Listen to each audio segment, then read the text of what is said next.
Hello, this is Beat FM. Be Heart FM. Beat FM.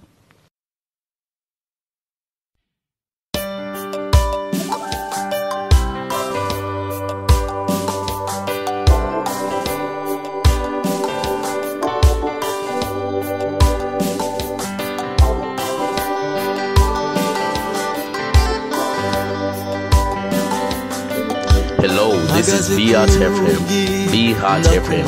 Beat FM. Ego ndasubiye kuramutsa mwese mu izina rya Yesu Kristo, kaze muri wa mwanya w'ikiganiro mukunda cyane cyo guhimbaza Imana, tuganire ijambo ry'Imana. Tuganire ku murongo w'ijambo ry'Imana abantu benshi bazi cyane, usigugwa inshuro nyinshi kandi uvugwa ahantu henshi, uririmbwa ahantu henshi. Kuko urukundo Imana yakunze abari mu isi, ariko gwatumye itanga umwana wayo w'ikinege kugira ngo umwizera wese ntazapfe rubi, ariko azahabwa ubugingo budashira. Yesu ahabwa icubahiro. Muri ayo majambo harimo amajambo menshi, urukundo Imana yakunze abari mu isi. Hakabamwo kandi ikindi kintu gikomeye ngo cyatumye ikunda abari mu isi, ngo itanga umwana wayo w'ikinege Yesu Kristo. Hanyuma ngo kugira abamwizera bose ntibaze bapfe rubi, umva gupfa rubi, ngo ariko bahabwe ubugingo mu gifaransa la vie, the life, eternal life, ubuzima budashira, ubuzima uhawe n'Imana. Kuvuga ngo ubwo bugingo budashira tuzoburonka nitwashika mwijuru, ujya twaraburonse kuko wari mwizeye ucura buronka, ubivuyemo ibya Kristo niho ububuze, nayo ubu twaramaze kuronka ubwo buzima kuko twamwizeye. Kuko ijambo rivuga ngo uwumwizera wese ntazapfe rubi, ariko ahabwa ubugingo budashira. Urumva rero ibyo gupfa rubi twarasezeranye nabyo kuko twamaze kumwizera. Ibyo gupfa rubi, iby'urupfu twarabihunze. Muri Yohana igice cya mbere cya Yohana, igice cya mbere ku murongo wa mbere, guhera ku murongo wa mbere, Yohana niwe yavuze ati ibyo twumvise, ibyo twikoreje kw'intoke, ibyo twiboneye n'amaso yacu, ibya jambo w'ubuzima. Ni ukuvuga si iby'imigani, ni ibintu twebwe twiboneye mu buzima bwa buri munsi. Rero uwo Kristo tuvuga si imigani, si ibyo twumvise, ni ubuzima tubayeho, ubuzima bwa buri munsi tubayeho, ubuzima burimo Kristo, ijambo w'ubuzima. Nibyo tubabwira rero, nibyo tugenderamo. Abantu benshi barabayeho ubuzima aho umenga Kristo n'umuntu basiga ngaho bakagenda, hanyuma bakagaruka, kamusiga ku rusengero, hanyuma bagaca baja kwibako mu buzima bwa buri munsi, hanyuma bakazogaruka. Siko bimeze mwene data, nyamba warakiye Kristo, namba utaramwakira, menye iki kintu kimwe: ubu buzima Yesu yatanze, ubu buzima budashira buri muri twebwe, n'ubuzima bwa buri munsi. Ngo jambo w'ubuzima nibyo twiboneye, nibyo tubayeho ku munsi ku munota. Ubuzima ru Kristo rero subwo ku mwanya uri kurasenga. Hari umugenzi yahora ambwira ati ngo ca wiyumvira ngo ukagenda ngo ngasenga mu gitondo, ngafukama mu cyumba ahantu nkunda gufukama, nkavuga nti ngasenga nkabwira Yesu jane nanje umfashe muri umfashe muri ibi. Hanyuma ngaca ngenda kwirwa ku kazi, gakora utwi wanje mu business yiwanje, hanyuma ku mugoroba ngaca nsubira hahandi muhira kuri ca cyumba nyene ahantu mpora mfukama, ngafukama ngaca mvuga ati mbega mwiriwe ga Yesu. Wow, umenga birababaje, umenga Yesu wamusiza aho hantu wafukamye, ucuja kwibako, hanyuma ucuragaruka, ucusubira kumuramutsa umusanze hahandi. Siko bikwiye kumera.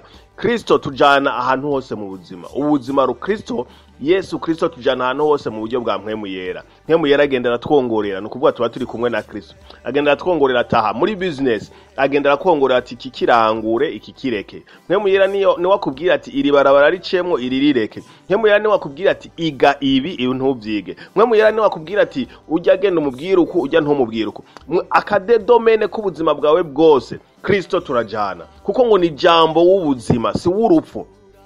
Hageze mu by'amagwara, mpwemu yera ni yakoriyanta akakubwira ati jambo ry'Imana rivuga. Hageze mu by'ibyaha, mpwemu yera ni wakoriyanta. Nukuvuga rero ubuzima ru Kristo n'ubwa buri munsi, subwo ku munota, subwo kuvuga ngo naka kanya gusa ndiko ndasenga, ni dimanche canke ku wundi munsi wawe wo gusenga. Oya, n'umwanya wose uba uri kurasenga Kristo muragumana. Ni kuvuga ubu buzima rero nubwo tubamwo, si migani.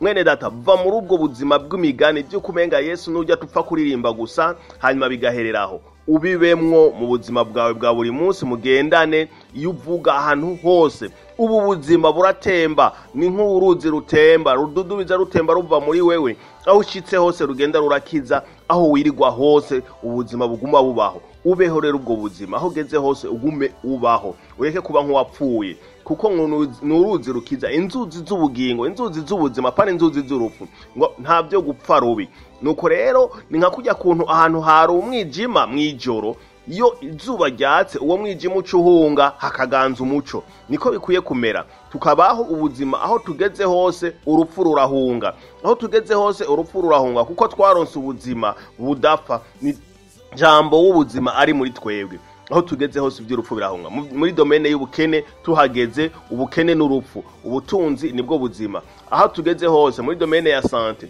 amagwara n'urupfu amagara meza nubwo buzima nukuvuga ukagenda uvuga uti jewe iby'urupfu byose bihave ndakwifurije ko uyu munsi aho ugeze ikirenge cyose iby'urupfu bihunga iby'umwijima bihunga kuko wewe uri ubuzima wafise ubuzima muri wewe ubuzima bw'Imana ubuzima budashira ubuzima jambo w'ubuzima ari muri wewe nukuvuga aho ugeze hose ubuzima buze kubaho ndakwatuye ko uyu munsi aho ugeze hose urupfu ruhunga urupfu muri finance ruhunga urupfu mu madomene ya business zawe urupfu mu by'ugukora hose ruhunga urupfu ruhunga maze ubuzima buganze mwarahezagiwe reka dusenga Imana turagushimiye Imana yo mwijuru kuko waduhaye kukumenya uduha ubwo buzima budashira kwakwizeye turasengeye umuntu wese atarakumenya ahinduke ubwo buzima bwakire turasengeye no wakumenya agende muri conscience ko afise ubuzima muri we aho nyoze ikirenge mwemu yera amwongorera ati ngaha bigenduko tubisabye twizeye ko twumvise mu izina rya Yesu Kristo amen mwarahezagiwe bene data mugira umunsi mwiza w'ubuzima wo kubaho ubuzima bwiza atakwiganyira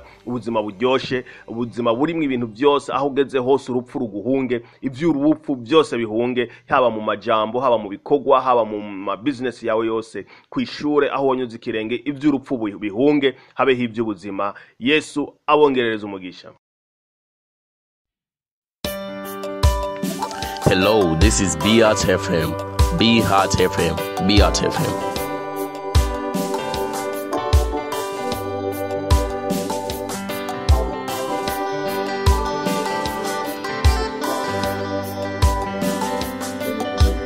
Mpagaze ku rugi ndakomanga